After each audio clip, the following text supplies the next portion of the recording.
Okay, today we're going to rattle can speed paint the officer for Nemesis Retaliation.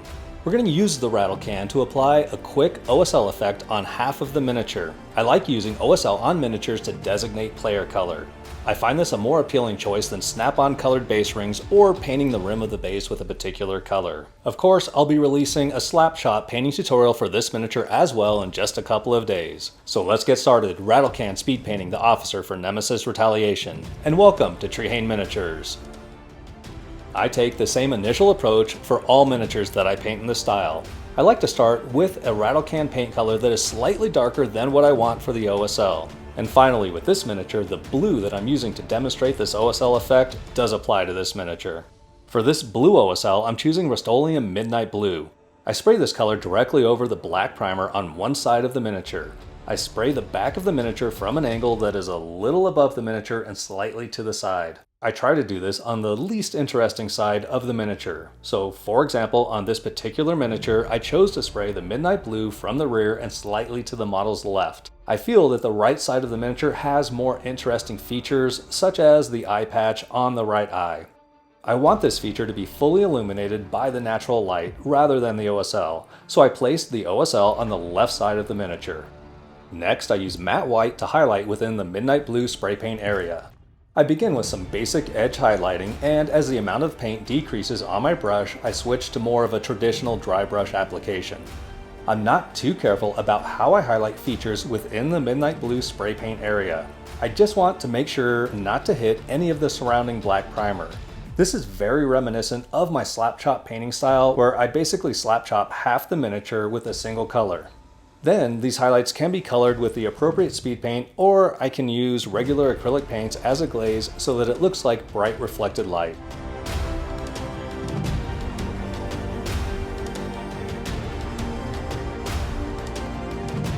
I'm choosing to use deep blue to glaze over these highlights. If you have Beowulf speed paint, that is a fine choice as well. I thin the paint with water so that it allows the brightness of the white highlights to show through. I start a little thinner than required because I can always apply a second coat of the deep blue to darken certain areas.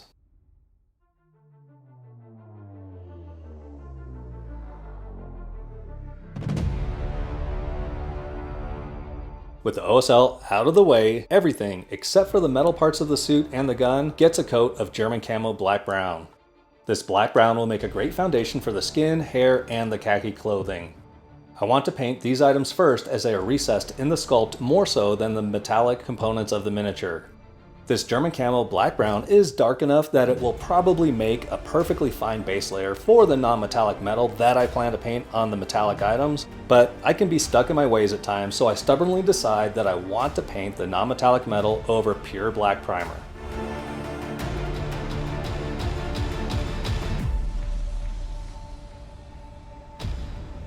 A mix of heavy khaki and German camo black brown will be the next layer of color on the clothing. I'm applying this mostly to the raised surfaces that are facing up and to the character's right. This is from where I imagine the normal light source to be coming. So basically, I'm going to build up the highlights on the model facing away from the OSL. There really isn't much visible clothing on this officer that we need to paint. However, the process is slowed down a bit by all of the accessories and armor and doodads that we need to paint around. The situation doesn't get any better with the slap chop version of this mini either, since in that case I need to be even more careful with my color placement. I use heavy khaki for the mid-tone color and follow the exact same procedure as before, but simply cover a little less of the raised surface area. I'm curious what you all think of this painting series so far. Do you enjoy seeing both the standard paint up and the slap chop version of these minis?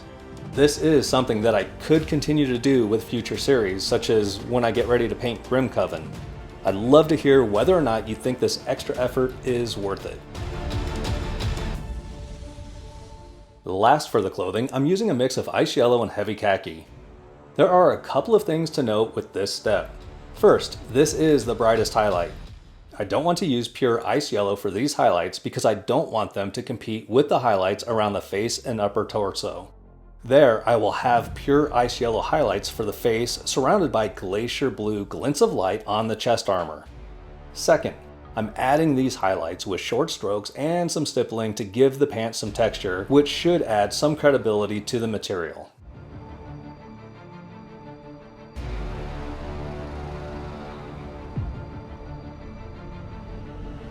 Speaking of the face, let's work on that next. For this, I'm starting with a mix of the German Camo black-brown base layer and Barbarian Flesh.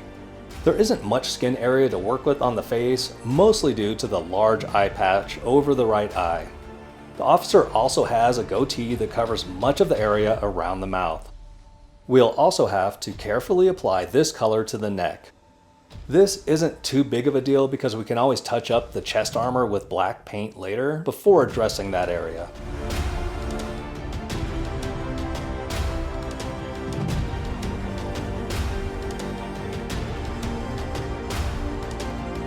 I'm using Barbarian Flesh for the mid-tone color for the skin. Now I'm drawing each stroke toward the point that I want to be the brightest. This is mostly on the right side of the forehead, just to the front of the right temple, and also on the right side of the nose.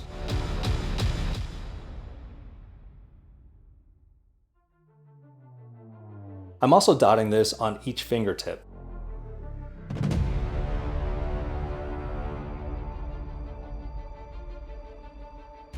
The ultimate highlight color for the skin is a mix of Barbarian Flesh and Ice Yellow. This time, only the fingertips on the right hand will get a little highlight. I continue to build the highlights on the right side of the face, covering a little less area than I did with the pure Barbarian Flesh.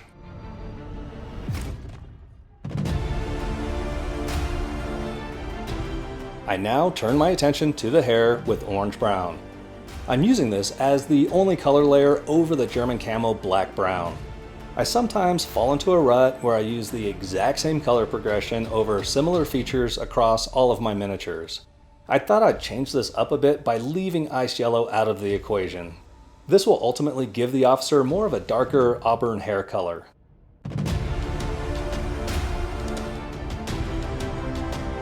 I'm painting a blue-black metal for the gun and armor plating. I'm also going to use this same blue-gray color progression for the officer's eye patch and earpiece. Naturally, I'll start with a base coat of Pro-Acryl blue-black.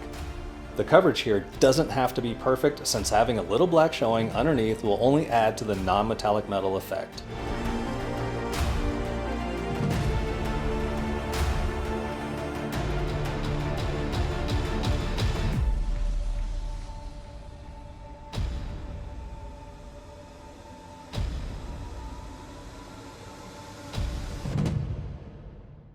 For this blue-black metal, I proceed to highlight with a series of blue-gray colors.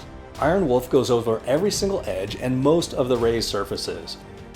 This can be slapped on pretty quick. Super simple, non-metallic metal like this does not have to be an overly laborious process. Just have fun with it and it'll look great.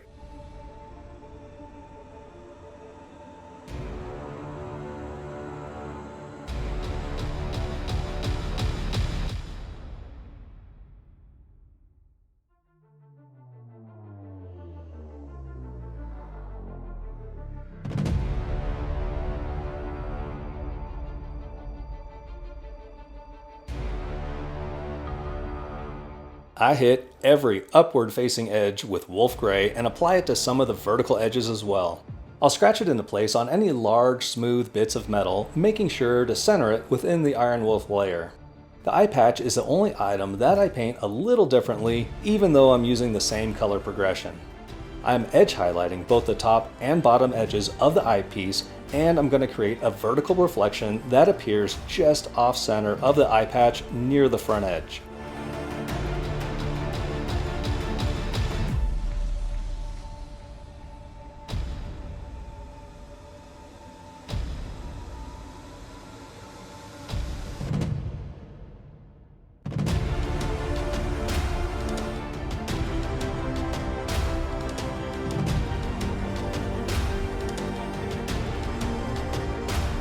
Finally, a little glacier blue gets dotted in here and there to simulate little glints of light. This amounts to applying some basic dots to most of the corners and edges of the metallic items. No blending is required. The one feature that I have to pay particular attention to is the eye patch. I'll take a little more care to ensure that the vertical reflection blends naturally with the underlying layer. This is the part of the Mini where the viewer's attention will be drawn first, so I want it to look right. And with that, we're all done. I would like to thank my amazing channel members for supporting all that I do on this channel. You too can become a channel member by using the link in the description down below and receive perks such as early access to videos, extended versions of all of our painting tutorials, and even a membership tier that lets you decide which miniature I paint next. Thank you so much for watching. Please hit the like button and subscribe to the channel to join our growing community of gamers who enjoy barking orders at others.